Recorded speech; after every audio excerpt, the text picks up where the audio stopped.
In a kingdom where magic is forbidden, the healer Kato lives in the shadows, bound by duty to his village and a secret love for Prince Ayo, the brave yet conflicted heir to the throne. But when accusations of sorcery threaten to tear them apart, Kato finds himself caught in a deadly game of power and betrayal. As the rare solar eclipse approaches, ancient prophecies warn of a dark force rising within the kingdom's walls. General Obasi, a ruthless military leader, will stop at nothing to secure his grip on the throne, even if it means sacrificing innocent lives. Accused of dark magic and hunted by the very kingdom he seeks to protect, Kato must unravel the secrets of his mysterious lineage to clear his name.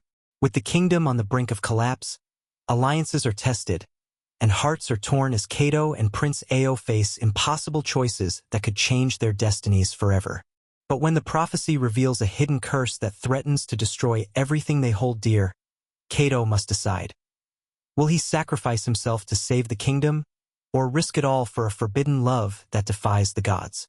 In this tale of love, betrayal, and ancient magic, the clock is ticking, and the fate of the kingdom lies in the shadows of the moon. Based on a true story. Before we dive into this powerful story, let us know where you're tuning in from. And if you find it compelling, don't forget to hit subscribe. The forest was alive with the sounds of the night.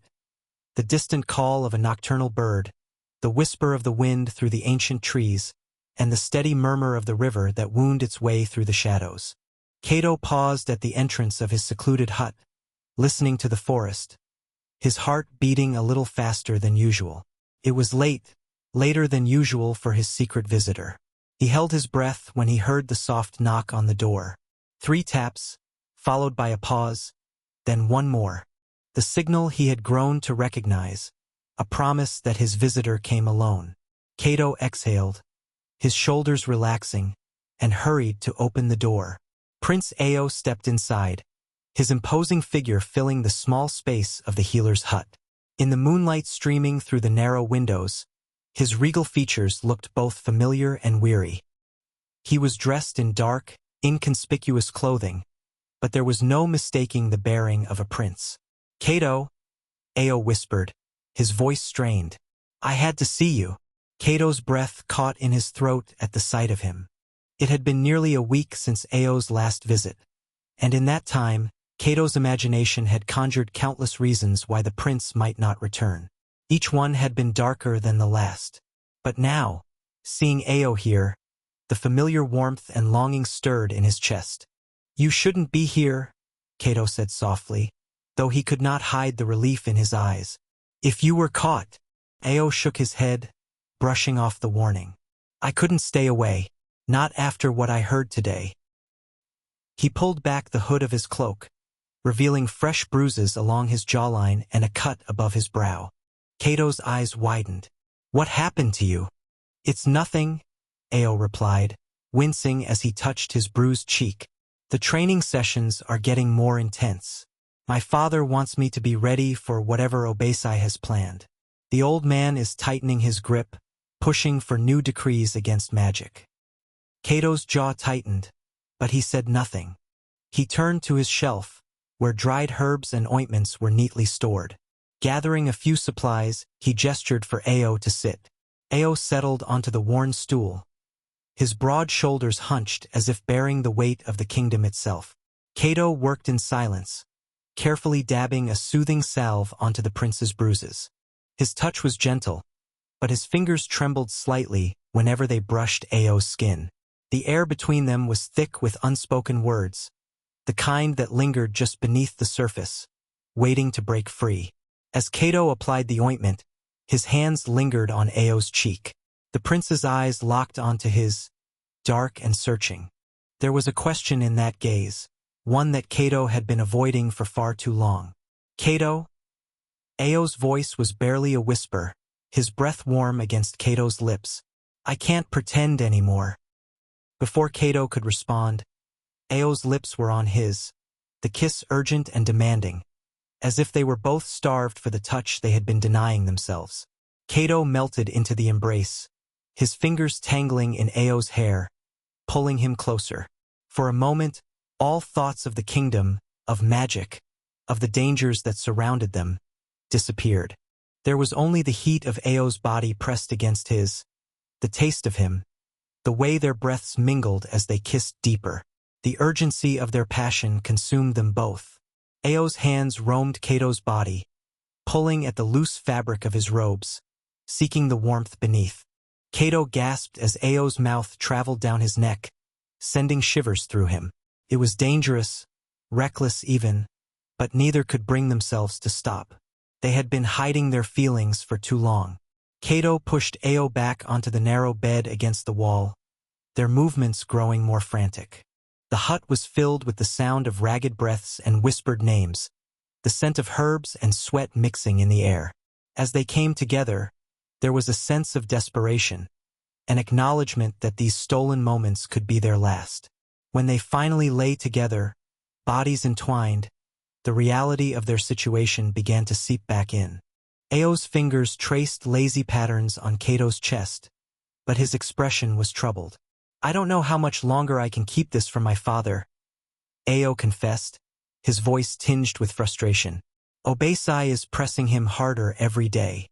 He's convinced the king that magic is a threat, that we need to root out anyone with powers." Kato stiffened beside him. "What will happen if he finds out about me?" he asked, his voice barely more than a whisper. Ayo turned to face him, his expression pained. "I won't let that happen. I'll protect you, Kato, no matter what it costs me." But Kato knew better than to believe in promises made in the heat of the moment. He had seen the consequences of the king's wrath, had tended to those who had fallen victim to Obasi's schemes. And now, with Ayo caught between his love for Kato and his loyalty to the crown, the future had never looked more uncertain. A sudden noise outside shattered the fragile peace between them. Ayo was on his feet in an instant, his hand instinctively reaching for the dagger at his waist. Kato's heart leaped into his throat as they both listened. The sound of heavy footsteps and muffled voices echoed through the forest. "You have to go," Kato urged, his voice low and urgent. "If they find you here." Ayo hesitated, his eyes filled with longing and regret. He leaned in for one last kiss, fierce and full of promises he wasn't sure he could keep. "I will find a way," he whispered against Kato's lips before pulling away. Kato watched as Ayo disappeared into the darkness, his heart heavy with fear. The night that had begun with a whisper of hope now left him with a sense of foreboding. The world outside was closing in, and Kato knew that their secret could not stay hidden much longer. As he closed the door, Kato tried to steady his breathing, but the shadows seemed to grow darker around him. The forest, once a place of solace, now felt like a trap. He couldn't shake the feeling that tonight's kiss might have been their last. The palace loomed ahead, its towers and parapets etched against the dawn sky like jagged teeth. Prince Ayo pulled his hood lower over his face as he approached the side gate. He had been slipping in and out of the palace for years, but each time he returned, it felt as if the walls had grown taller, the shadows darker. As the son of King Jahi, he knew every secret passage and hidden corner, but even so, his heart pounded in his chest. Stepping inside, he quickly made his way through the labyrinthine halls toward the council chamber. His father, the king, had summoned an emergency meeting at dawn, and Ayo was already late. The guards at the door, recognizing him, bowed stiffly and pushed the heavy wooden doors open. The room fell silent as Ayo entered, the eyes of the court turning toward him. At the far end of the grand chamber, seated upon the elevated throne, was King Jahi. To his right stood General Obasi, his eyes cold and calculating, like a predator waiting for the perfect moment to strike. "You're late, Ayo," the king said, his voice a low rumble that reverberated through the chamber. "What excuse do you have this time?" "I was delayed, father," Ayo replied, bowing his head slightly to hide the flush creeping up his neck. He could still feel the warmth of Kato's touch on his skin, and the memories of their stolen night made it difficult to focus. "I came as soon as I could." "See that it doesn't happen again," King Jahi said sharply, turning his attention back to Obasi. "Now, General, continue." Obasi's lips curled into a thin smile as he stepped forward.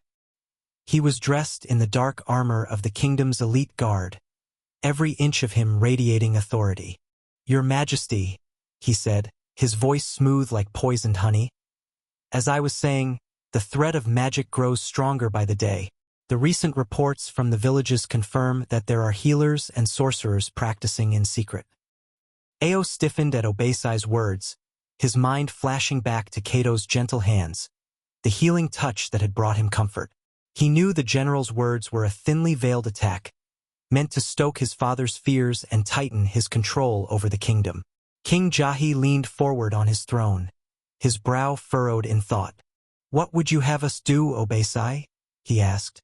"You already have soldiers patrolling the villages. Do you truly believe that harsher measures are necessary?" "Absolutely, Your Majesty," Obasi replied, his gaze flickering briefly toward Ayo. "We must send a clear message. Anyone caught practicing magic, healer or otherwise, must be apprehended and made an example of. It is the only way to ensure the safety of the kingdom." A murmur of agreement rippled through the court, but Ayo could feel a knot tightening in his stomach. He knew where this was leading, and he couldn't stand by and let it happen. "With all due respect, Father," Ayo interjected, stepping forward, "not all magic is dangerous. We rely on healers for the well-being of our people. To persecute them without cause would be a grave mistake." King Jahi's eyes narrowed, a dangerous glint in their depths. "And how would you know so much about healers, Ayo?" he asked, his voice dripping with suspicion. "You've been spending quite a bit of time outside the palace these days." The prince's heart skipped a beat, but he kept his face carefully neutral. "I am merely concerned for our people, Father. We should not drive away those who seek to help us." Obasi's cold laughter cut through the tension like a knife. "Your Highness, forgive me if I speak plainly, but your sympathies are misplaced. Healers are often the ones who dabble in forbidden arts. How else do they perform their so-called miracles?" Ayo clenched his fists at his sides, struggling to keep his composure. He wanted to lash out, to defend Kato, but he knew it would only deepen his father's suspicions. Instead, he took a steadying breath and forced himself to meet Obasi's gaze. "We cannot condemn an entire group based on unfounded fears," Ayo argued, his voice steady but with an edge of defiance. "If we are to maintain peace in the kingdom, we must show mercy, not tyranny." Obasi's eyes narrowed. "Mercy is a luxury we cannot afford, Your Highness," he said with a sly smile. "Especially when there are whispers of a healer hiding in the forest near the southern villages." Ayo's blood ran cold. He knew exactly who Obasi was referring to. Kato, the healer who had become more than just a friend, who had risked everything to help him. The prince's mind raced, trying to think of a way to divert the conversation, but the general had already planted the seed of suspicion. King Jahi turned to Ayo, his expression unreadable. "If you are so confident in your beliefs, Ayo, then perhaps you should accompany General Obasi's men on their next patrol," the king said, his tone a mixture of challenge and command. "Prove to me that these healers are innocent." Ayo's heart sank. His father's words were a trap. If he refused, it would confirm his sympathies. If he agreed, he would be forced to hunt down the very man he was trying to protect. Swallowing his fear, Ayo bowed his head. "As you wish, Father," he said quietly. "I will do as you ask." But as he turned away from the throne, Ayo could feel Obasi's gaze burning into his back. The general had won this round, and now Ayo was walking directly into his web. As the doors of the chamber closed behind him, Ayo's thoughts returned to Kato, alone in the forest, unaware of the danger that was closing in. He had made a silent promise to protect him, but now that promise seemed as fragile as a whisper in the wind.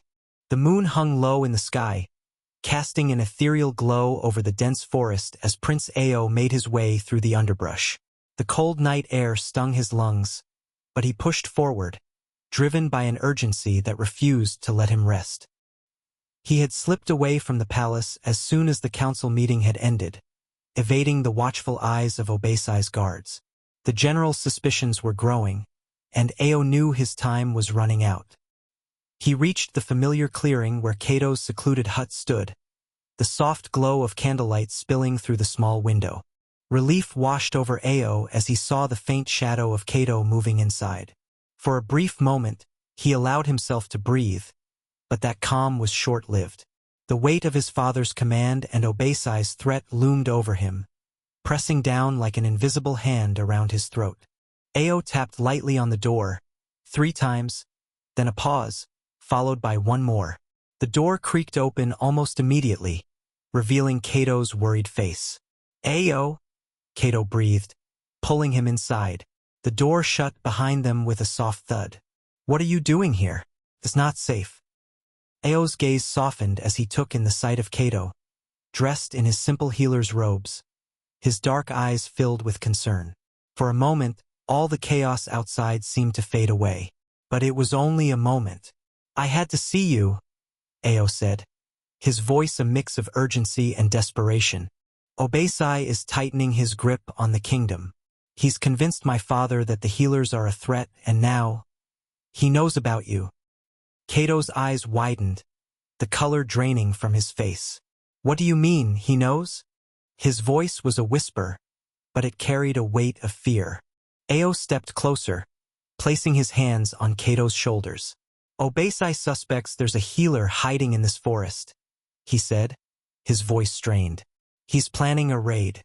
My father has ordered me to join the patrol tomorrow. If I don't, they'll suspect me. But if I do—" His voice faltered, the unspoken words hanging between them. Kato swallowed hard, his mind racing. "Then leave," he urged, his hands clutching the front of Ayo's tunic. "Don't go back to the palace. We can run away together, disappear into the mountains. They'll never find us."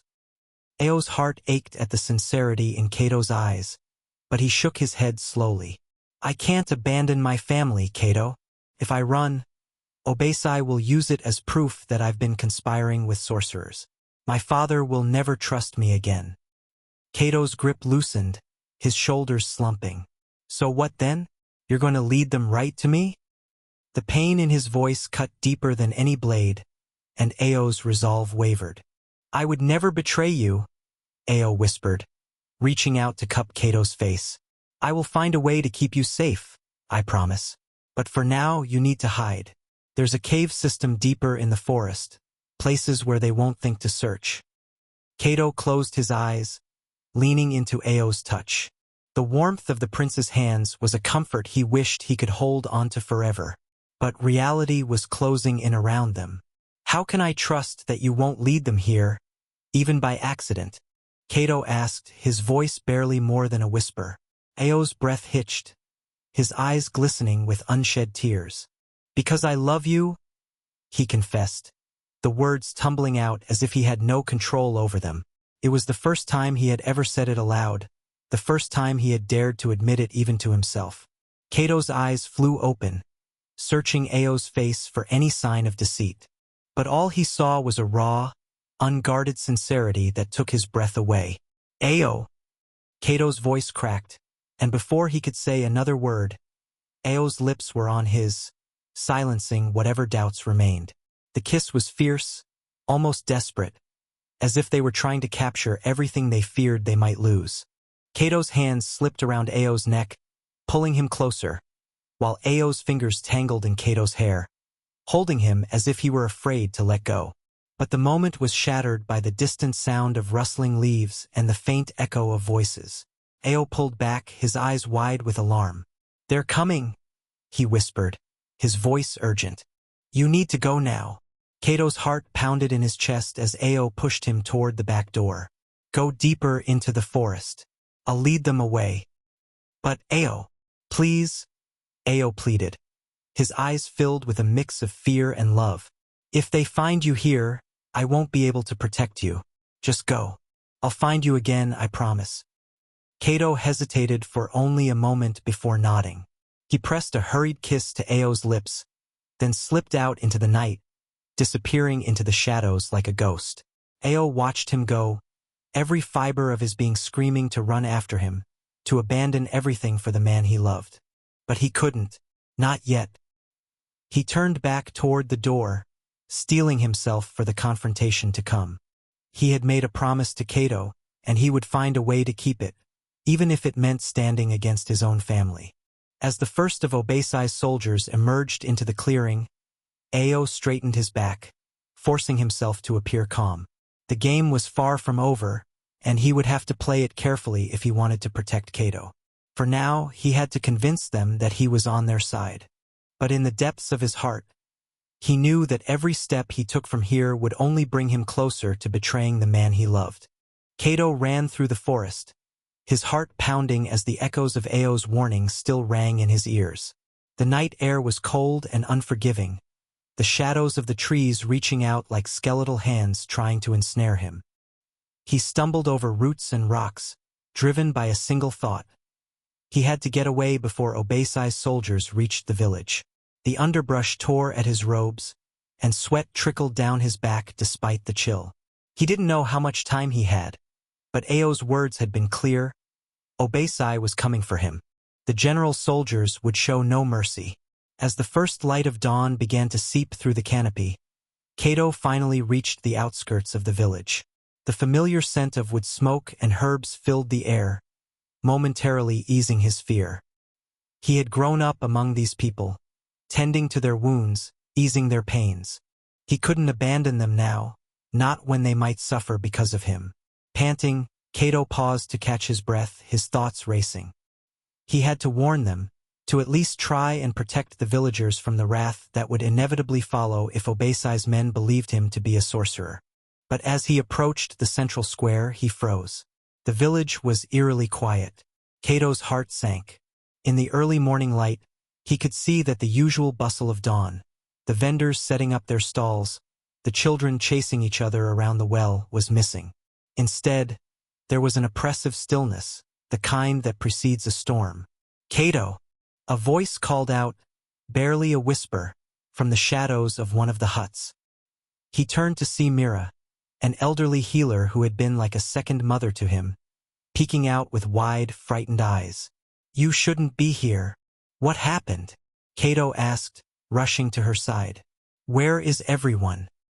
"Soldiers," she whispered, her voice trembling. "They came last night looking for you.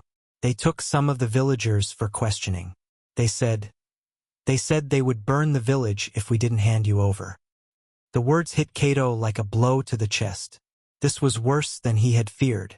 Obasi's men were ruthless, willing to destroy everything he cared about just to get to him. "I have to go," he said, his voice barely steady. "I can't let them hurt you or anyone else." Myra's frail hands gripped his arm with surprising strength. "No, Kato," she pleaded. "You can't run forever. If they think we're hiding you, they'll destroy everything."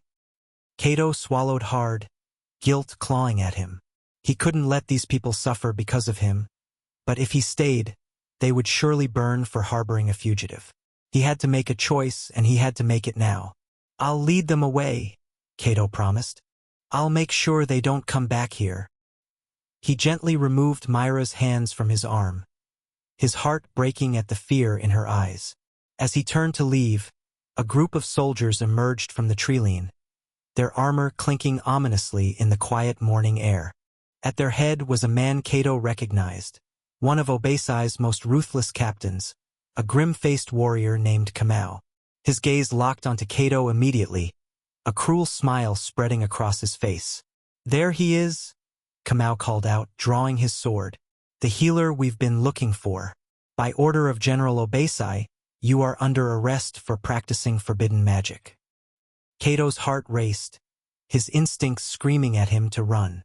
But he stood his ground, knowing that if he tried to flee now, the soldiers would tear the village apart to find him.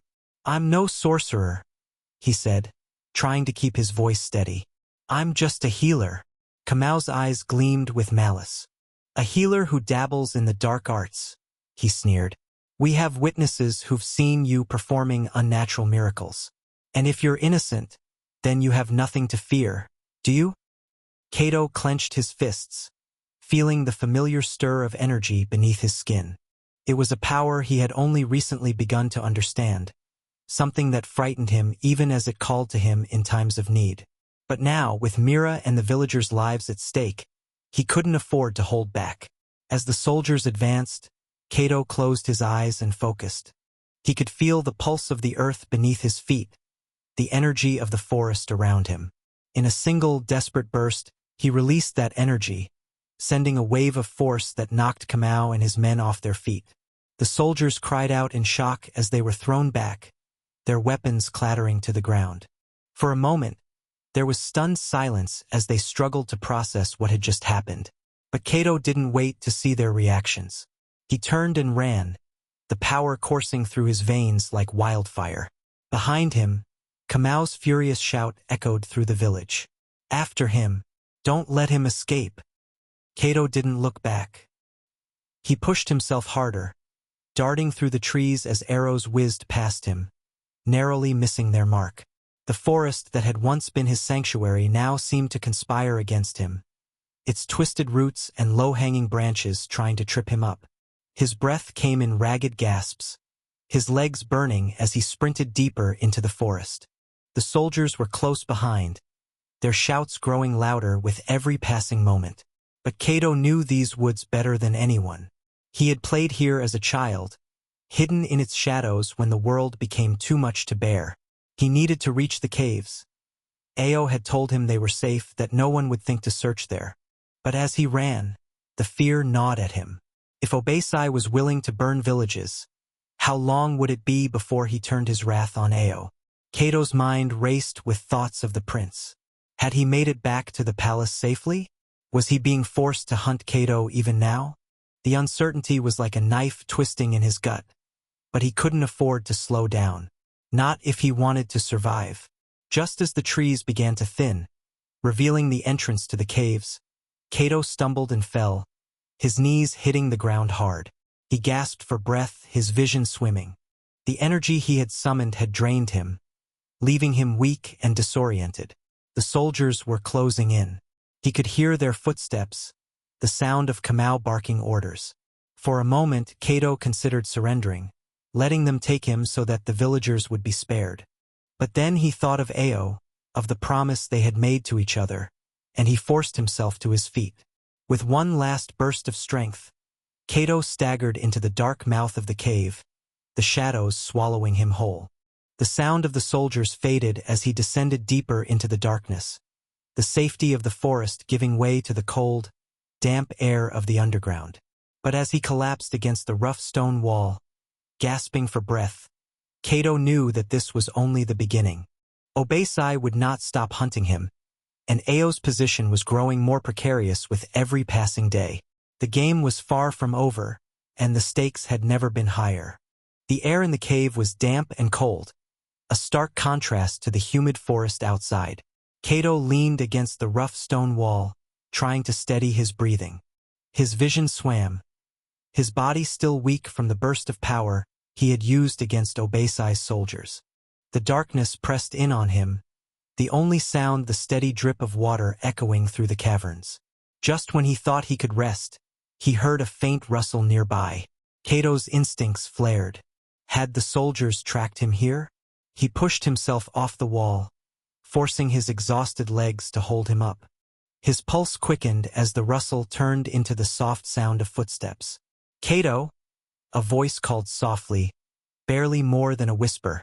Kato's eyes widened in disbelief as Princess Amara emerged from the shadows, her face partially hidden by a dark hood. She moved with the grace of someone used to sneaking through dangerous territory, her eyes sharp and alert. "Amara?" Kato gasped, unable to mask his shock. "What are you doing here? How did you find me?" "There's no time to explain," she said urgently, glancing over her shoulder as if expecting soldiers to burst in at any moment. "Obasi's men are searching the forest. I came to warn you and to help." Kato frowned, his mind struggling to make sense of her presence. The last he had heard, Amara was safely within the palace walls. "Why would you risk coming here? If they catch you?" Amara cut him off with a fierce glare. "Because I know what you are, Kato," she said, her voice low and steady. "And I know why Obasi wants you dead." Kato's heart skipped a beat. "What do you mean?" Amara stepped closer, pulling a small, ancient scroll from the folds of her cloak. "There's a prophecy," she said, unfurling the delicate parchment. The faded symbols and drawings were unlike anything Kato had ever seen. It speaks of a healer who wields forbidden magic, a healer who is destined to overthrow a tyrant and bring balance to the kingdom. Kato stared at the scroll, his mind reeling. That's impossible. I'm no hero. I'm just... You're more than you know," Amara interrupted, her gaze intense. "Your powers are not a curse. They're a gift, one that could save this kingdom from Obasi's grip." She paused, her expression softening. "And from my father's misguided wrath." Kato's knees nearly buckled as the weight of her words sank in. He had always feared his abilities, keeping them hidden, even from himself. But now, it seemed that the very thing he had tried to suppress was the key to stopping Obasi. "But how can I be the one in the prophecy?" Kato asked, shaking his head. "I barely understand my powers. And Obasi, he has the king's ear. What can I possibly do against him?" Amara placed a steady hand on Kato's shoulder, her eyes filled with determination. "You're not alone in this. My brother Ayo believes in you, and so do I. There are those within the palace who are willing to defy Obasi's tyranny, but they need a leader, someone with the power to inspire hope." The mention of Ayo's name sent a pang through Kato's chest. He had been so consumed by the need to escape that he hadn't allowed himself to think of the prince. "Ayo, is he safe?" Kato asked, his voice tinged with worry. "For now," Amara assured him. "But Obasi is tightening his hold. If you don't act soon, Ayo will be forced to choose between his loyalty to the crown and his love for you." Kato's breath hitched at her words. The thought of Ayo torn between duty and love was unbearable. He had to do something, but the fear of failure gnawed at him. "I don't know if I can," he confessed, his voice barely a whisper. Amara's eyes softened with compassion. "You can," she said firmly. "You've already done more than you realize. The people need someone to believe in Kato, and that someone is you." Kato looked down at the scroll in her hands, the faded ink a testament to the prophecy's age. He had always thought of himself as nothing more than a simple healer, someone who mended broken bones and eased pain. But now the kingdom was asking for something far greater. "Amara," he said slowly, lifting his gaze to meet hers. "If what you're saying is true, then what do I need to do?" Amara's expression turned grim. "Obasi is planning something during the solar eclipse in 3 days' time. The prophecy speaks of that day as the turning point, when the kingdom will either fall to darkness or be reborn. You need to harness your powers and prepare. We have allies in the palace, but we must strike during the eclipse, when Obasi is at his most vulnerable." Kato nodded, his resolve hardening. He had spent so long running, hiding from the truth of who he was. But if Ayo and Amara believed in him, then maybe, just maybe, he could become the healer the kingdom needed. "Very well," Kato said, a fire lighting in his eyes. "I'll do it. But we'll need a plan, and we can't afford to make any mistakes." Amara smiled, a glimmer of hope returning to her eyes. "Then we have no time to waste. Gather your strength, Kato.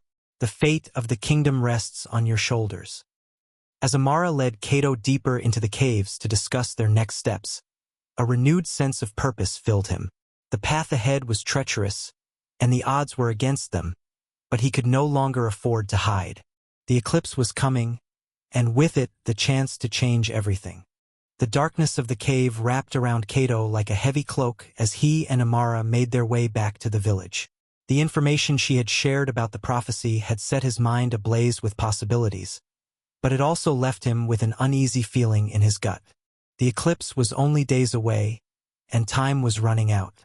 As they emerged from the cave into the early morning light, Kato was greeted by the scent of burning wood. The familiar warmth of the village was replaced with the acrid stench of smoke and destruction. His heart dropped into his stomach. What happened?" Kato whispered, his voice barely audible. Amara's eyes widened, and without a word, they both broke into a sprint. The village was in chaos. Thatched roofs were aflame, and villagers were frantically trying to douse the fires with buckets of water. Soldiers in black armor, emblazoned with the king's crest, stormed through the streets, dragging people from their homes. Obasi's men, Amara hissed, her expression hardening. We're too late. Kato's heart pounded as he scanned the crowd for familiar faces. Mira, he breathed, panic lacing his voice. He darted through the chaos, narrowly dodging soldiers as he made his way to the healer's hut where Mira lived. As he reached the hut, he found the door smashed in, the interior ransacked. Mira lay on the ground, her frail body bruised and bloodied. Kato dropped to his knees beside her, his hands trembling. Mira, he whispered, cradling her head gently. What have they done to you? Her eyes fluttered open, pain etched into her features. Kato, you must leave, she gasped, each word a struggle. They're looking for you, they said. They would burn everything. Tears stung Kato's eyes as he held her close. I'm so sorry, he choked out. I should never have come back. But Mira shook her head weakly. No, it's not your fault, she whispered. There's something you must know. Her eyes darted to the doorway, where soldiers could be heard barking orders. Ayo, he. What about Ayo? Kato asked, confusion and fear gripping him. But before Mira could finish, she let out a soft sigh, her body going limp in his arms. Kato's world tilted, a roar of anguish rising in his throat. He pressed his forehead against hers, grief tearing through him, but there was no time to mourn. The sound of approaching soldiers grew louder. Amara appeared at his side, her face a mask of grim determination. We have to go, Kato, she urged, pulling him to his feet. They'll kill us if they find us here. Kato allowed her to drag him away, his mind spinning with Myra's final cryptic words. What had she meant about Ayo? The prince had risked everything to protect him, hadn't he? As they fled toward the edge of the village, Kato's thoughts were interrupted by the sound of someone calling his name. He turned to see Captain Kamau, Obasi's ruthless enforcer, leading a squad of soldiers toward them. There he is, Kamau shouted, pointing his sword at Kato. By order of the king, you are under arrest. Amara's eyes flashed with fury. Keep running, she shouted to Kato. She drew a small dagger from her belt, standing her ground to buy him time. Kato hesitated for a split second, torn between helping her and the desperate need to escape. But he knew that staying would only get them both captured or worse. He turned and sprinted toward the dense forest, the sound of steel clashing behind him. As he ran, Myra's final words haunted him. What had she been trying to say about Ayo? The question gnawed at him, but he couldn't afford to stop. The forest loomed ahead, offering the only hope of escape. Kato ran until his lungs burned, finally stopping when he was certain he had lost his pursuers. He leaned against a tree, his breath coming in ragged gasps. But before he could catch his breath, he heard a familiar voice behind him. Kato! He turned sharply to find Ayo standing there, his usually calm eyes filled with turmoil. For a moment, relief flooded Kato's heart, but it was quickly replaced by a surge of anger.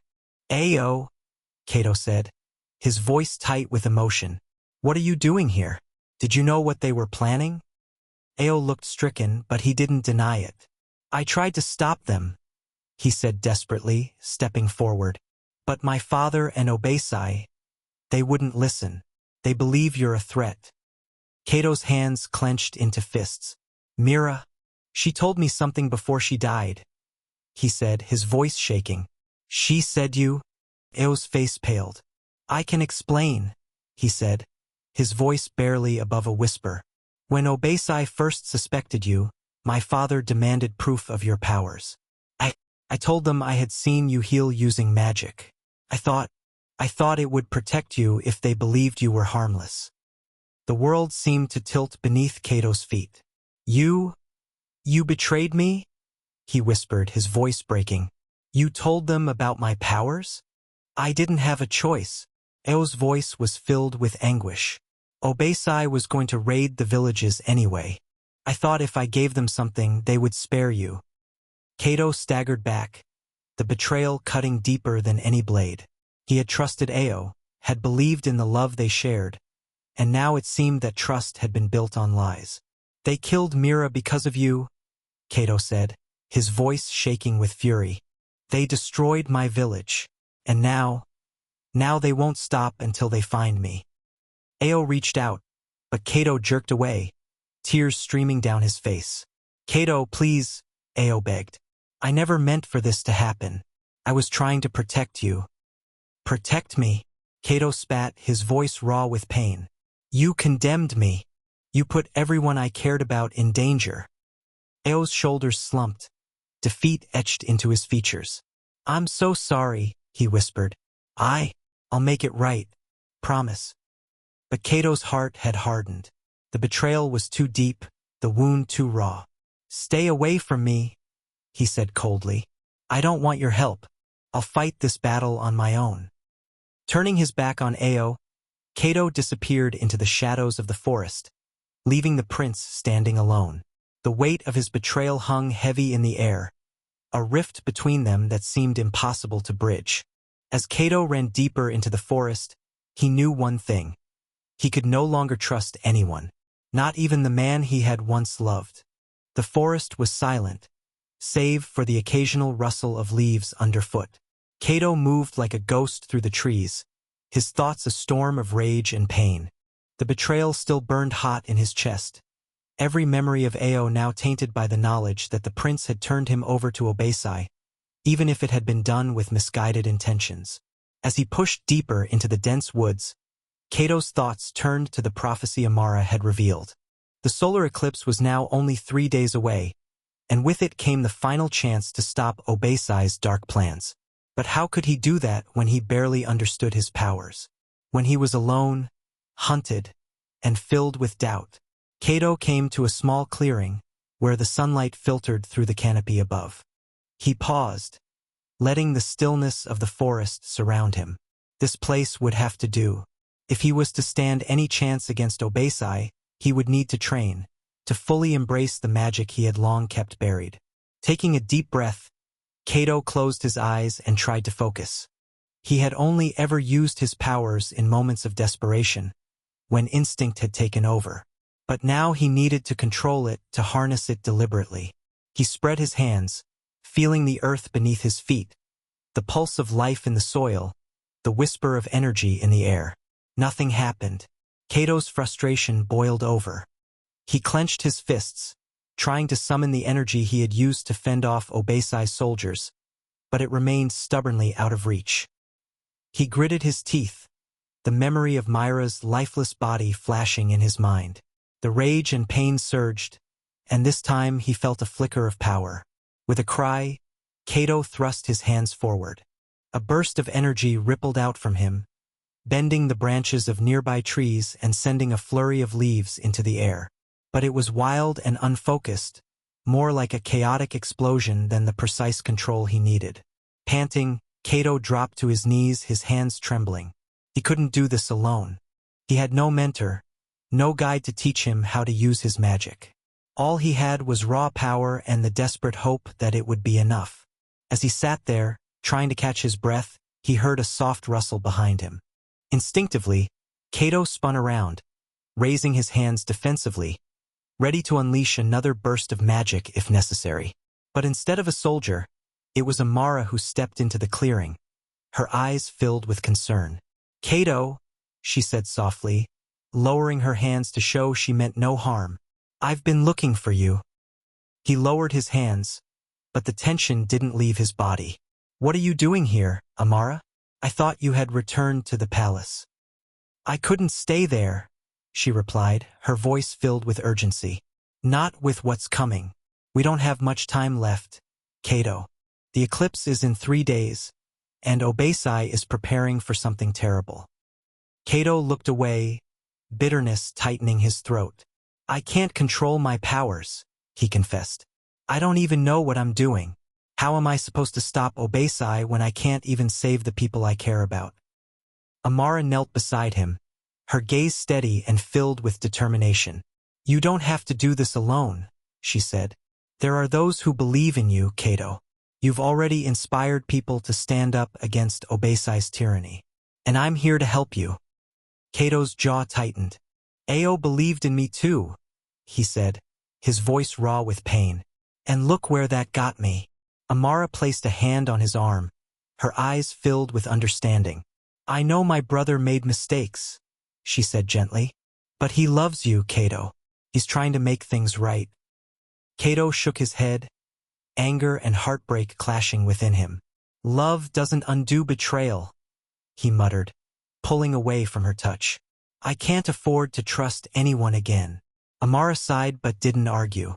Instead, she reached into her cloak and pulled out a small leather-bound book. This belonged to my mother, she said, holding it out to him. She was one of the last known wielders of ancient magic. This might help you understand your powers. Kato hesitated, then took the book with a tentative hand. The cover was worn, the pages yellowed with age. He flipped through it, his eyes widening as he saw intricate diagrams and instructions for spells he had never even imagined. Thank you, he said, his voice barely more than a whisper. Amara nodded, her expression softening. We don't have much time, she reminded him. Obasi is planning something during the eclipse, something that could destroy everything. But if you can harness your powers, we might have a chance to stop him. Kato looked down at the book, a flicker of hope igniting in his chest. For the first time, he felt a glimmer of control, a sense that maybe he could turn the tide. But there was still so much he didn't understand, and the clock was ticking. Let's get to work, he said, standing up and brushing the dirt from his clothes. We have 3 days. I'll need every moment to prepare. Amara smiled, relief washing over her face. We can do this, Kato, she said. Together. Over the next 2 days, Kato threw himself into training. With Amara's help, he pored over the ancient text, learning to focus his powers, to channel the energy rather than letting it control him. It was exhausting work, pushing him to the limits of his strength and beyond. But with each attempt, he could feel himself growing stronger, more confident. On the second night, as they rested by a small fire, Kato looked up at the stars. Do you think we really have a chance? He asked, his voice filled with uncertainty. Amara didn't hesitate. Yes, she said firmly, but only if you believe it too. Kato nodded, though doubt still gnawed at the edges of his resolve. The eclipse was now only a day away, and the final confrontation with Obasi loomed closer than ever. As he stared into the flickering flames, he thought of Ayo, wondering if the prince had truly meant what he said about making things right. But there was no time to dwell on the past. The future was rushing toward him, and Kato knew he had to be ready. He couldn't afford any more mistakes, not when the fate of the kingdom rested on his shoulders. As the first light of dawn broke over the horizon, Kato stood, the weight of the coming battle settling over him like a cloak. The countdown had begun, and with the eclipse drawing near, he knew they were running out of time. The next day would decide everything, and Kato was determined not to fail. The air in the forest was thick with anticipation as Kato and Amara stood side by side, the early morning light filtering through the dense canopy. The eclipse was less than a day away, and every passing minute brought them closer to the final confrontation with Obasi. But as they prepared, a sense of unease gnawed at Kato. There were still too many unanswered questions about his powers and the prophecy that bound him to the kingdom's fate. Kato, Amara called softly, breaking his thoughts. She was crouched over the ancient book she had given him, flipping through the brittle pages with practiced urgency. There's something you need to see. Kato approached, curiosity piqued. What is it? He asked, kneeling beside her. Amara pointed to a faded section of the text, where intricate drawings of magical symbols were intertwined with what looked like a family tree. This part of the prophecy. It speaks of a bloodline cursed to carry both the power to heal and to destroy, she explained, her brow furrowed. And it mentions your family. Kato's heart skipped a beat. What do you mean? He asked, his voice barely above a whisper. How could my family be part of this? Amara's expression turned grim. "I've been piecing it together," she said. "Your ancestors were part of a royal bloodline that was betrayed and erased from history by the current ruling family. My family. They were known for their extraordinary healing abilities, but after a bitter conflict, they were cursed to pass down their powers through the generations. Powers that would eventually bring about either the kingdom's salvation or its destruction." Kato stumbled back, his mind spinning with the revelation. "You're saying I'm related to the royal family?" The idea seemed impossible, yet it explained so much. His inexplicable powers, the way he had always felt out of place among ordinary villagers, the way his abilities had drawn the attention of Obasi. Amara nodded, her gaze steady. "Yes, Kato. You are the last descendant of that bloodline. That's why Obasi wants you dead. He believes you're the one destined to overthrow the current regime." Kato's knees gave way, and he sank to the ground, trying to process everything. All his life, he had believed himself to be a simple healer, nothing more. Now he was learning that he was tied to a prophecy, to a lineage that had been buried by history. "Why didn't my parents ever tell me?" he murmured, his voice thick with emotion. "Why didn't they warn me?" Amara placed a comforting hand on his shoulder. "Maybe they didn't know the full story," she suggested gently. "Or maybe they were trying to protect you. The knowledge of your bloodline would have put you in even greater danger." Kato's mind raced, memories of his childhood flashing before his eyes. His mother's gentle smile, his father's stern warnings to always hide his powers. It all made sense now. They had known, or at least suspected, what he was, and they had kept it hidden to protect him. But now that secret was out, and there was no going back. As Kato wrestled with this new reality, Amara's expression turned even more serious. "There's something else," she said, her voice dropping to a whisper. "The curse that was placed on your family, it's tied to the royal bloodline. The prophecy says that only a sacrifice of royal blood can lift it." Kato's eyes widened as the implications sank in. "You mean, someone from the royal family has to die?" His thoughts immediately turned to Ayo, and a cold dread settled in his stomach. If Ayo was forced to choose between his duty to the kingdom and his love for Kato, the cost could be devastating. Amara nodded, her eyes filled with sorrow. "Obasi knows this. That's why he's been so ruthless. He believes that if he can harness the power of the eclipse and perform the ritual, he can use your bloodline to secure his control over the kingdom forever." Kato's fists clenched. "I won't let that happen," he said fiercely. "But if a sacrifice is required to lift the curse, then—" "No," Amara interrupted, her voice sharp. "We'll find another way. We can't allow Obasi to twist the prophecy to his advantage. And I won't let my brother sacrifice himself for something that's not his fault." Kato's heart ached at the thought of Ayo standing at the precipice of such a terrible choice. The memory of their last encounter, the pain of his betrayal, still lingered in Kato's mind. But he couldn't deny that his feelings for the prince were as strong as ever. "Then we have to stop Obasi before the eclipse," Kato said, determination hardening his resolve. "If we can disrupt the ritual, maybe we can break the curse without a sacrifice." Amara nodded, her eyes shining with hope. "I've been in contact with a few trusted allies within the palace," she said. "There are those who are willing to fight back, but they're waiting for a sign. If you can harness your powers and show them that the prophecy is on our side, they might be willing to stand against Obasi." Kato took a deep breath, the weight of the prophecy and his newfound lineage settling over him like a heavy cloak. He had come so far, and now everything hinged on the coming eclipse. He would have to embrace his destiny, whether he was ready or not. "We'll stop him," Kato vowed, his eyes blazing with resolve. "We'll end this once and for all." Amara's face softened into a smile. "Good," she said, "because the eclipse is tomorrow, and if we don't act, the kingdom will fall into darkness." With renewed purpose, Kato and Amara began to plan their next move. There was no time to waste. The clock was ticking, and the fate of the kingdom hung in the balance. As they prepared to set off toward the palace, Kato couldn't shake the feeling that he was walking into the eye of the storm. But this time he wouldn't run. He would face whatever came with the strength of his ancestors behind him. The final battle was coming, and Kato was determined to see it through, no matter the cost. The palace loomed on the horizon, its spires silhouetted against the crimson sky as the sun began to set. Kato's heart raced as he and Amara crouched behind the dense thicket just outside the palace gates. The air was thick with tension. The eclipse was only hours away. Kato could feel the anticipation crackling in the air like a distant storm. "This is our last chance," Amara whispered, her eyes darting to the guards patrolling the entrance.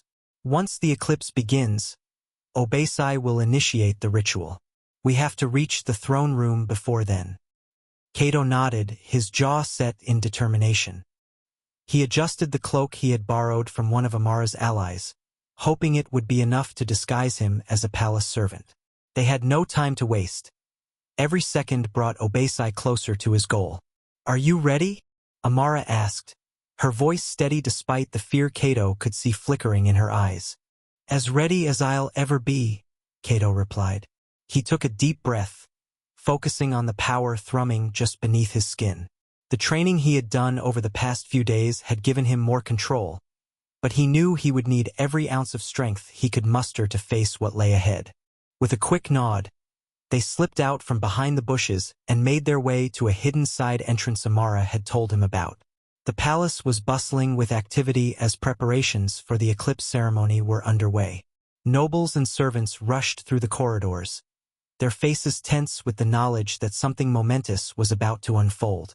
As they moved deeper into the palace, Kato couldn't shake the feeling that they were being watched. His instincts screamed at him to turn back, but there was no time for second-guessing. They had to stop Obasi before it was too late. At last, they reached the grand hall that led to the throne room. The sound of raised voices echoed down the corridor, and Kato's heart sank as he recognized one of them. "Ayo?" Kato whispered, his stomach twisting with a mix of relief and dread. Amara shot him a warning look, but they pressed on, moving as silently as shadows. Peering around the corner, they saw the source of the commotion. The grand hall was filled with guards, and at the center stood Ayo, his hands bound in chains. He was arguing fiercely with Obasi, who wore a triumphant grin. "You think this will save you, Prince?" Obasi sneered, his voice dripping with contempt. "Your father has already agreed to the ritual. By the time the eclipse is complete, you'll be nothing more than a footnote in history." "You're mad?"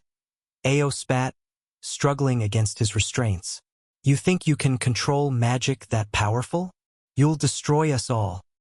Obasi's grin widened. "That's where you're wrong, Your Highness. With Kato's blood, I will bind the curse and take control of the kingdom. Your father has given me full authority. The prophecy will be fulfilled, but not in the way your precious healer believes." Kato's blood ran cold. He had suspected Obasi would use the eclipse to enhance his powers, but hearing the general's plan laid out so plainly was worse than he had imagined. If Obasi succeeded, he would not only seize control of the kingdom but also twist the prophecy to secure his reign. Amara turned to Kato, her eyes wide with urgency. "We have to act now," she whispered, "before he starts the ritual." Kato nodded, his mind racing. He couldn't afford to waste time thinking about Ayo's betrayal or the lingering hurt in his heart. All that mattered now was stopping Obasi. With a deep breath, Kato stepped into the hall, throwing off his cloak. "Obasi!" he shouted, his voice echoing through the grand chamber. Every head turned, and for a moment, there was stunned silence. Then Obasi's eyes narrowed, his smile twisting into a snarl. Well, the healer himself," he said. "I was beginning to think you'd run away like a coward." Kato stood his ground, feeling the power stirring within him. "I'm here to stop you," he said, his voice steady. "You can't control the magic of the eclipse. You'll destroy everything." Obasi's laughter rang out, harsh and mocking. "You underestimate me, boy," he sneered. "I've been preparing for this day for years. And now, with the blood of your cursed lineage, I will rewrite the prophecy to my will." Kato's eyes flickered to Ayo, whose gaze was filled with a mixture of guilt and desperation. Ayo began, but Kato cut him off. There's no time for apologies, Kato said sharply. We have to stop him together. Before Ayo could respond, Obasi waved his hand, and the guards lunged forward. Amara leapt into action, her dagger flashing as she moved to defend Kato. But Kato had no time to watch her. He was focused entirely on Obasi. The general began chanting, the air around him crackling with dark energy. Kato could feel the pull of the eclipse, the way the magic seemed to thrum through the air, like the heartbeat of some ancient force. He knew he had to act quickly.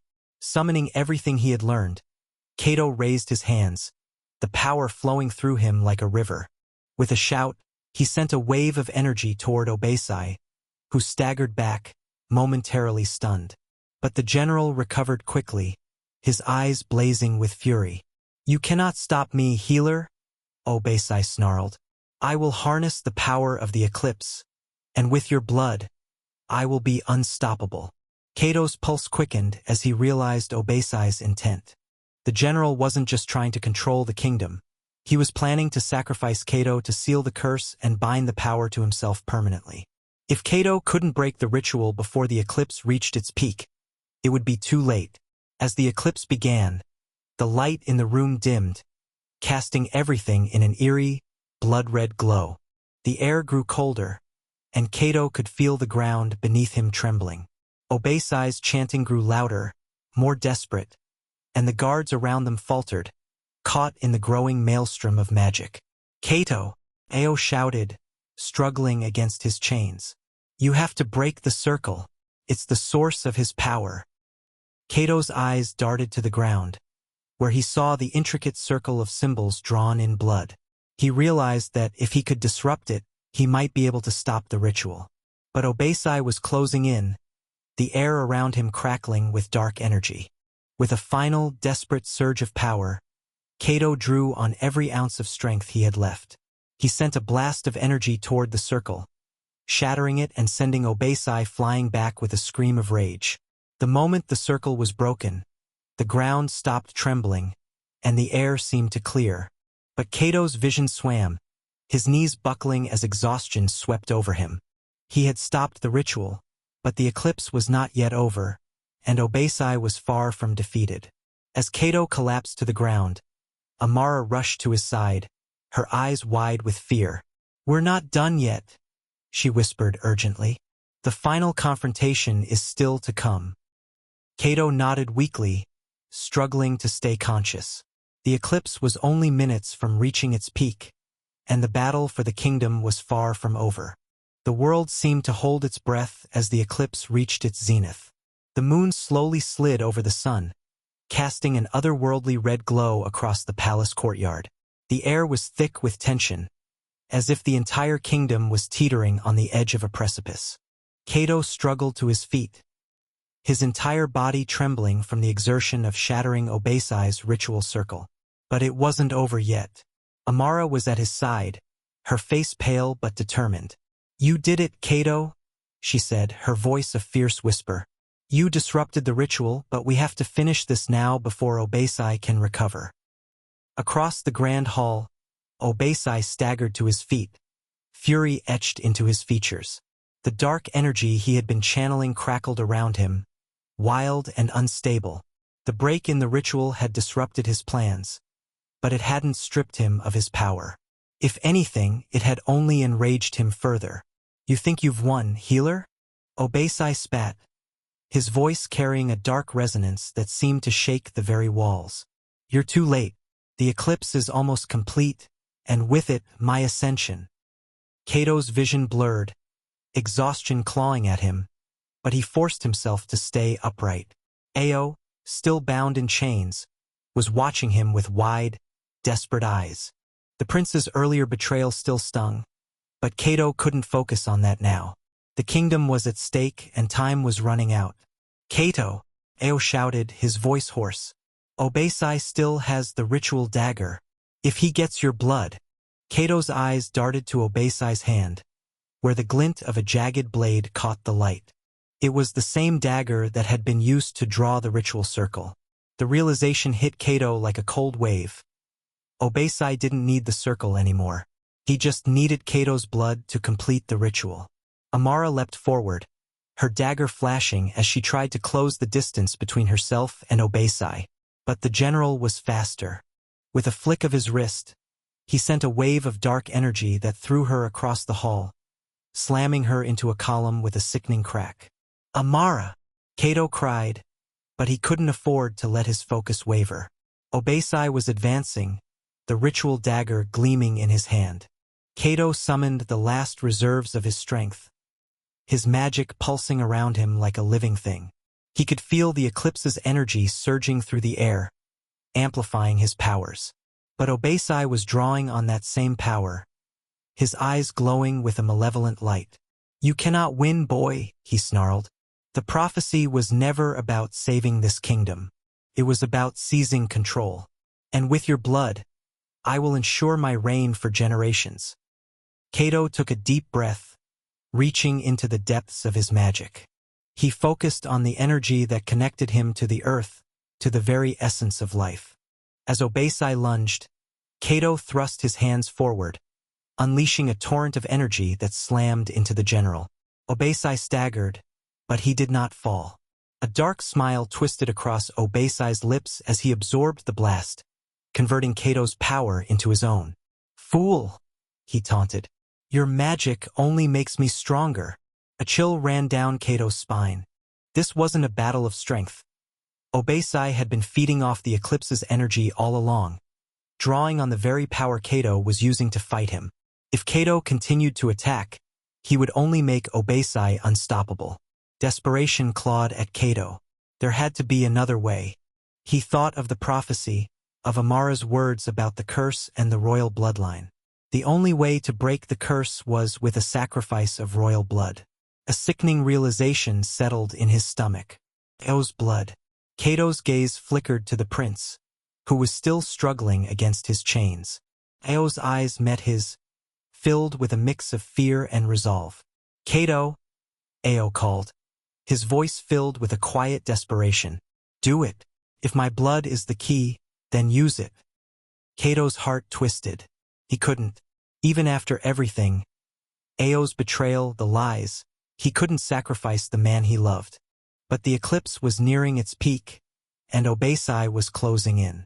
"Kato, listen to me," Ayo shouted. "If you don't act now, Obasi will win. I'm willing to do this. For you, for the kingdom." Kato's eyes burned with unshed tears. The thought of losing Ayo was unbearable, but if he did nothing, Obasi would destroy everything. As Obasi lunged toward him, dagger raised, Kato made his decision. With a roar, he unleashed another blast of energy. Not at Obasi, but at the chains binding Ayo. The metal shattered, and the prince fell to his knees, gasping for breath. "Kato, no!" Amara cried from where she lay injured, but it was too late. Ayo staggered to his feet, blood trickling from his wrists where the chains had cut into him. He picked up a shard of the broken chain and turned to Kato, his expression resolute. "If this is the only way to stop him, then let it be me." "No," Kato whispered, his voice breaking, but Ayo was already stepping forward, standing between Kato and the approaching general. Obasi's eyes gleamed with triumph as he saw the prince move into place. "How noble of you, Prince Ayo," Obasi sneered. "You will die for your precious healer, and I will take your blood to complete the ritual." But before Obasi could strike, Kato acted. Summoning every ounce of magic within him, he reached out and touched Ayo's hand, channeling his energy through the prince's bloodline. The surge of power flowed between them, a brilliant light exploding outward. The prophecy had said that royal blood was needed to break the curse, but it didn't say it had to be taken. Could also be given freely. Ayo cried out as the magic seared through him, but he didn't let go. "Kato," he gasped, his eyes wide with pain, yet filled with determination. "Do it now." With a final surge, Kato sent the combined energy toward Obasi, shattering the dark magic that surrounded him. The blast sent the general flying across the hall, the ritual dagger slipping from his grasp. The eclipse reached its peak, and for a moment, everything was bathed in an otherworldly light. The ground beneath them trembled, and then, just as suddenly, it was over. The sun began to emerge from behind the moon, and the blood-red glow faded. Kato collapsed, gasping for breath, his body trembling from the exertion. Ayo fell beside him, his face pale but alive. The curse had been broken, not through a death, but through the willing sacrifice of power and blood, freely given. Obasi lay crumpled on the floor, his body twitching as the last remnants of his dark magic dissipated. The soldiers who had been under his control blinked in confusion, their eyes clearing as the spell over them broke. Amara limped over, her face streaked with tears. "You did it," she whispered, helping Kato to his feet. "You broke the curse." But Kato's gaze was fixed on Ayo, who was barely conscious. "Ayo?" Kato murmured, cradling the prince's face in his hands. You saved us." A faint smile touched Ayo's lips. "I couldn't let you face it alone," he whispered.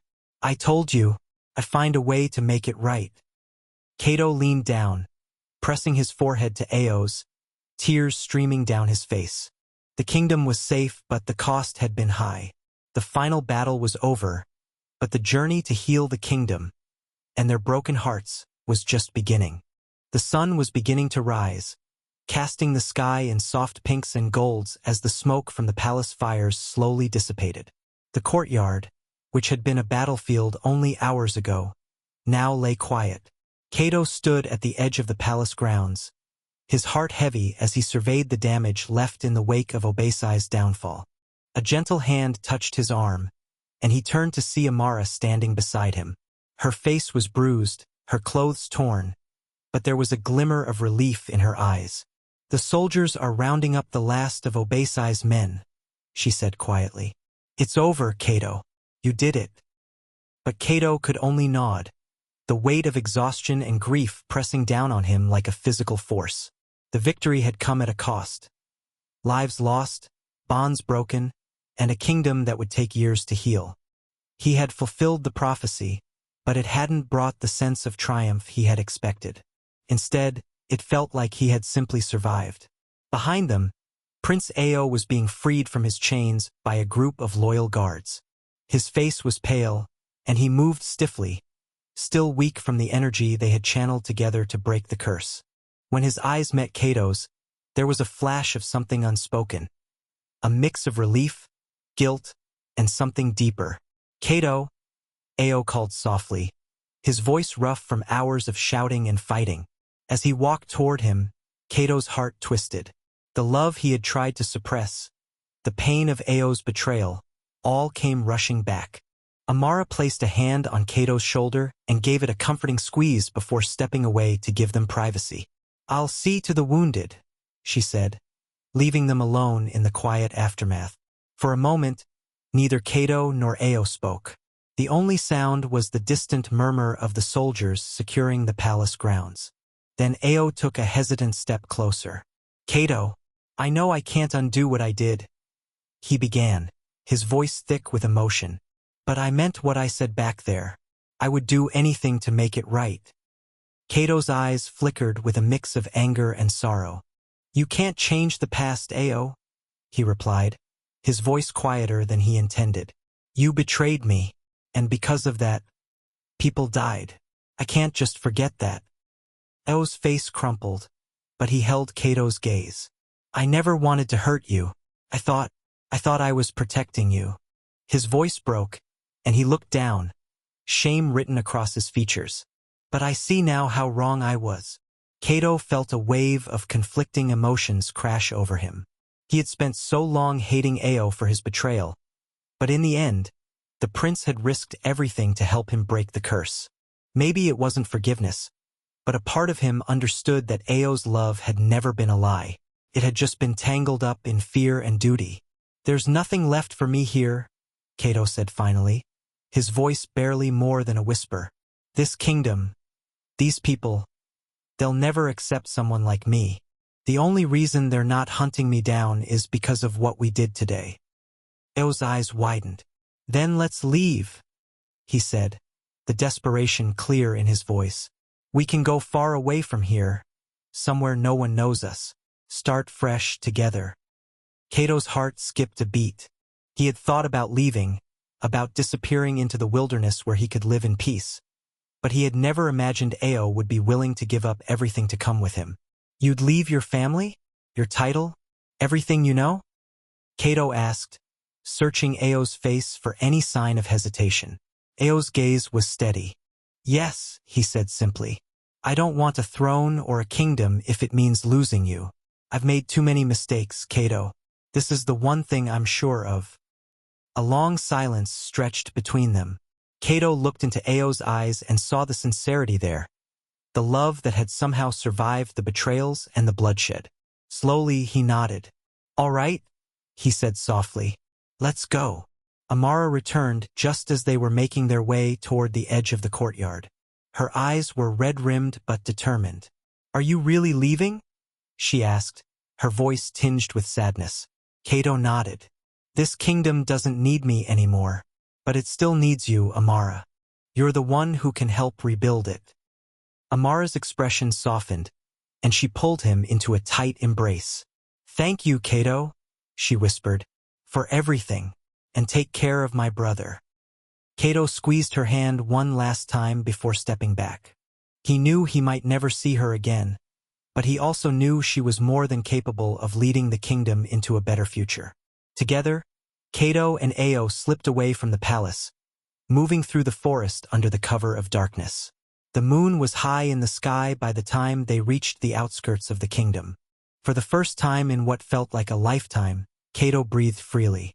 As they traveled deeper into the forest, the tension between them began to ease. The burden of the prophecy was gone, the curse broken, and the kingdom left in more capable hands. Now it was just the two of them, with nothing but the sound of the wind rustling through the trees and the call of distant night birds. After hours of walking, they reached a clearing by a quiet river. The moonlight danced on the water, casting a soft glow that made everything seem almost peaceful. Kato sat down by the riverbank, his legs finally giving way. Ayo joined him, sitting close but not touching. For a long moment, they simply sat in silence, letting the reality of their newfound freedom sink in. "What now?" Kato asked, his voice barely more than a whisper. Ayo turned to him, a small, hopeful smile playing on his lips. "Now we start over," he said. "No titles, no prophecies. Just us." Kato leaned into him, resting his head on Ayo's shoulder. The warmth of the prince's body was a comfort he hadn't realized he needed. "Just us," he echoed, letting the words settle into his heart. The forest around them was alive with the sounds of the night, but for the first time in a long while, Kato felt at peace. The road ahead would be difficult, and there were still wounds to heal, but for now, they had each other. And that was enough. The forest stretched endlessly around them, a sea of green illuminated by the dappled sunlight filtering through the canopy. It had been a week since Kato and Ayo left the kingdom behind, walking the winding paths that led deeper into the wilderness.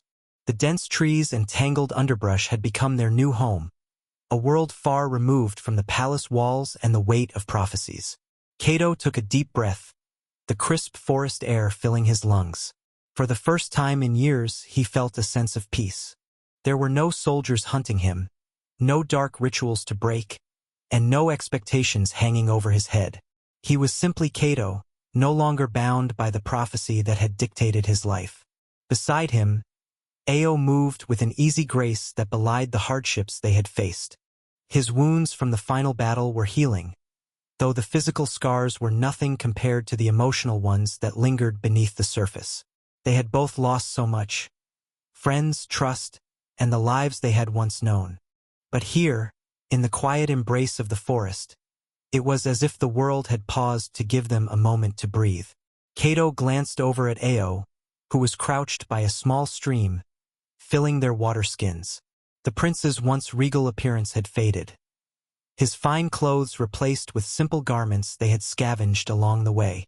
Yet, to Kato, he had never looked more real, more grounded. "Are you sure you're okay with this?" Kato asked, breaking the comfortable silence. Living like this, away from everything you've known? Ayo turned to him, a small, tired smile playing on his lips. I gave up my title and my place in the kingdom the moment I chose to follow you, he said. This is where I want to be, Kato. With you. Kato's heart swelled with a warmth that he hadn't felt in a long time. I still don't understand why you're willing to give up so much for me, he admitted softly. After everything that's happened. Ayo stood, wiping his hands on his trousers as he approached. Because you are worth more to me than any crown or kingdom, he said, his voice steady. He reached out, gently cupping Kato's face. You're my home now, Kato. For a moment, they stood there in the quiet clearing, the world reduced to just the two of them. Kato leaned into Ayo's touch, letting himself believe, if only for a moment, that they could truly be happy here. But peace was a fragile thing, and the world had a way of reminding them that it was never truly theirs to keep. A sudden rustle in the underbrush pulled them apart. Kato's instincts, honed by years of being hunted, flared to life. He grabbed Ayo's arm, pulling him behind a large tree just as a group of figures emerged from the shadows. Who's there? Ayo called out, his voice calm but edged with caution. From the forest, 3 figures stepped into the clearing, their cloaks tattered and their faces weary. They were not soldiers or bandits, but rather a small group of villagers, their eyes wide with fear. The oldest among them, a grizzled man with a deep scar across his face, took a hesitant step forward. Please, the man said, his voice hoarse. We mean no harm. We're looking for the healer. Kato's heart sank. He had hoped that by leaving the kingdom, he could escape the burdens of his past. But it seemed that even here, in the depths of the forest, people were still seeking him out. I'm not a healer anymore, Kato said, though the words felt hollow even as he spoke them. The old man shook his head, desperation flickering in his eyes. They say you broke the curse that plagued the royal family, he insisted, that you have the power to heal what no one else can. Kato looked to Ayo, who nodded silently. This was the life they had chosen, one where they could no longer turn away from those in need. With a sigh, Kato stepped forward. What do you need? He asked. The man's eyes filled with relief. My granddaughter, he said, his voice breaking. She was struck by a strange illness. No one in our village can cure her. We heard that you have magic. Kato's heart ached at the man's words. He had once feared his powers, seeing them as a curse. But now he understood that they were a gift, one that he couldn't simply turn away from. Take me to her, Kato said, determination hardening his voice. Ayo moved to his side, his presence a steadying force. We'll help her, he said, squeezing Kato's hand. Together, the villagers led them through the forest, back to a small encampment hidden among the trees. The air was thick with the scent of illness, and as they entered the camp, Kato could hear the faint, pitiful cries of a child. His heart clenched, and he moved quickly to where a young girl lay on a makeshift bed, her skin pale and covered in sweat. Kato knelt beside her, his hands already glowing with the soft, warm light of his healing magic. As he worked, he felt Ayo's reassuring presence beside him, grounding him. It was a delicate process, and Kato poured all of his energy into stabilizing the child, drawing on the strength he had discovered during the battle against Obasi. Slowly, the girl's breathing steadied, and color returned to her cheeks. The villagers watched in awe as Kato's magic worked, their eyes filled with gratitude. When it was over, Kato collapsed back, exhaustion washing over him. You did it, Ayo whispered, helping him to his feet. The villagers surrounded them, their faces shining with hope. Thank you, the old man said, tears streaming down his face. You've given us back our lives. Kato nodded, his heart heavy yet full. He had thought that leaving the kingdom meant abandoning his responsibilities, but now he understood that his journey was far from over. There would always be people who needed him, and as long as he had Ayo by his side, he was ready to face whatever came next. As they left the camp and made their way back into the depths of the forest, Kato looked up at the night sky. The moon was full, casting its silver light over the trees. He felt Ayo's hand slip into his, warm and steady, and for the first time in a long while he allowed himself to hope. They had left behind the kingdom and the prophecies, but a new path stretched before them. A path they would walk together, guided by the light of the moon. Whatever challenges lay ahead, Kato knew they would face them side by side. And for now, beneath the moon's shadow, they were free.